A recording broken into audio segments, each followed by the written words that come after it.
New intro. So much love and appreciation to those of you who have been with me for the 2 year period plus that I've been doing this. Thank you for showing your love and support to the channel. And to anybody else who is brand new to the platform and you would like to support the channel, also you can do it by way of Patreon, Anchor, the clothing store, and also the shoe shop that is listed in the comment description below. And again, thank you to any and all of you guys who have been here to support this channel during the 2+ year period. I wouldn't be able to do what I do every single day without you.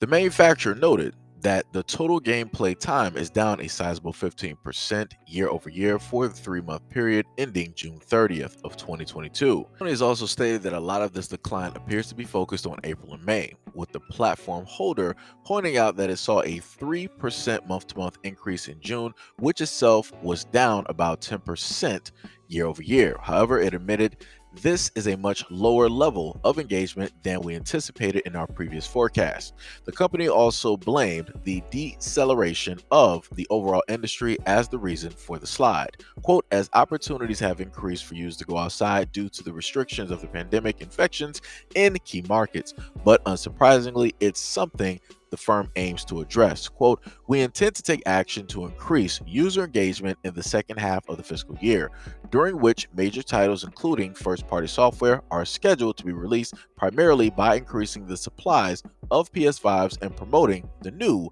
PlayStation Plus service. Look here, I'm not exactly sure why Sony is in a sense shocked and to in a sense bring up the pandemic. I mean, you already knew that people were pretty much put away for 2 years. So during that 2 years, you had people going out there and doing stuff that they weren't normally doing. People were buying up Switches, people were buying up Xboxes, people were buying up PS4s and PlayStation 5s, people were buying PCs and building PCs and starting to become streamers, right? Because people were pretty much isolated and locked up for 2 years and they wanted to have some type of interaction, right, back and forth with people out there in the world, because in a lot of places, some people just couldn't move from their house. They could only go to point A to point B and maybe, just maybe, point C.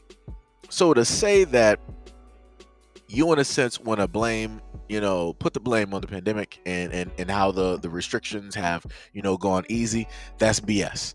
Because let's just put it like this. If you have a game system that is supposed to have everything that a player wants to do, right? You got first person titles, you got Japanese titles, you got some indie titles as well, and you got some other stuff which I wouldn't even know what that is, and I own a PS5. So you pretty much have all of those things.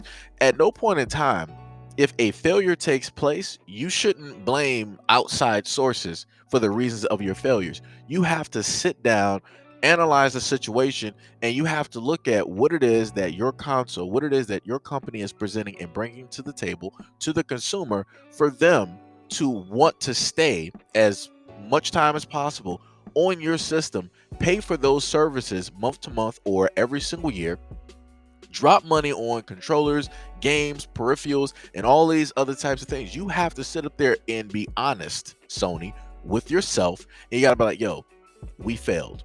We really mucked up on this situation, and we have to find some way to fix it.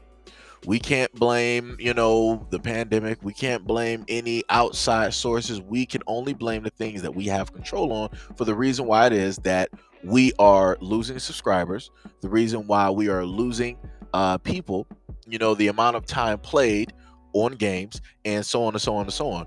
If you don't have a lot of things for the consumer to be a part of or to take part in or want to be interested in, that means that you're going to have less time that the consumer is going to spend on that console. And that pretty much goes for anything. That goes for PC, that goes for, let's just say tablets, cell phones, whatever it is. People spend a lot of times on cell phones because they can do a lot of stuff.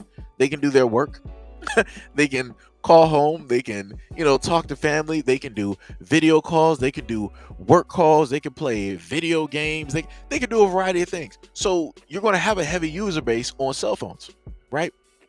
And because of this is when you have other companies out there like, okay, well, if there's a high user base, then we're going to dedicate resources to that user base to keep people on there longer. So that means if they spend a longer time, then chances are they're going to go towards our app or reach for our app more times than not, right? And that's the same type of mentality that Sony should have when it comes to their console.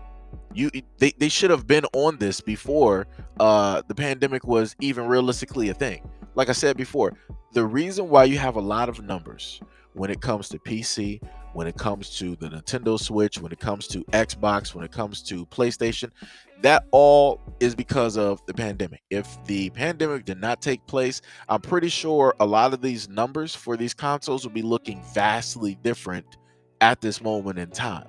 And the thing that would, in a sense, make a huge difference is the fact that during those 2 years, what was every single game company doing? Oh, the reason we can't come out with this game is because of the pandemic. Oh, the reason why we had to push this because the pandemic. Oh, well, everybody's working off because of I'm like, come on, dog.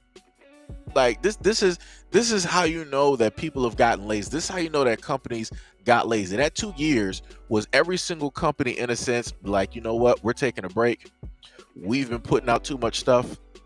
We're going to allow people that's been, working for us for some years. You're going to, be able to work from home. You're going to be able to, have some time to yourself, to your family, and still, work from home and still earn a paycheck and different things like that. But it's not going to be as stressful, right? But realistically, for me, being a consumer, I feel like that was just them being lazy, because our expectations as consumers is that no matter what's taking place, your job is to get the job done. If you state that a game is going to come out at a specific time, we expect that that game is going to come out at a specific time, and you're not going to pull a Cyberpunk and be like, yeah, we're going to switch the date 5 to 6 different times. Don't worry, don't worry. When it comes out, it's going to be fully complete, and then when it comes out, it's a shit show. Like that's in a sense exactly what it is. And then you don't really fix the game up until like a year plus later, when people have tried to formulate lawsuits, get their money back, when all the negative publicity is yet again coming around, even though it was there the first time when people were being highly critical of the game. And realistically, they were rightfully so of being critical, even though I was against them in the beginning. But hey, you got to be wrong sometime. And I was wrong. Those people who were critiquing Cyberpunk and the amount of times that it got pushed back and how the game was looking versus other things and all this, they were correct. They were correct. They were correct, and everybody else was wrong. Realistically, looking at hindsight, we should have paid more attention and listened to those people and been more critical of CD Projekt Red. And that's just an example given about like Sony and different stuff of that nature dealing with the game industry. But in general, like I said before, it comes at a time where every single company has to sit down and assess the situation and ask the question, what am I providing to the consumer? What am I giving the consumer in order to make them come into my direction and patronize, or to just look at or glance, right? Or even take a little bit of time to acknowledge what it is that I have. What are you doing, Sony, in order to enable that to happen? The moment in time that Sony can sit down and be honest and do that, that's the moment in time that a lot of things will change for that company.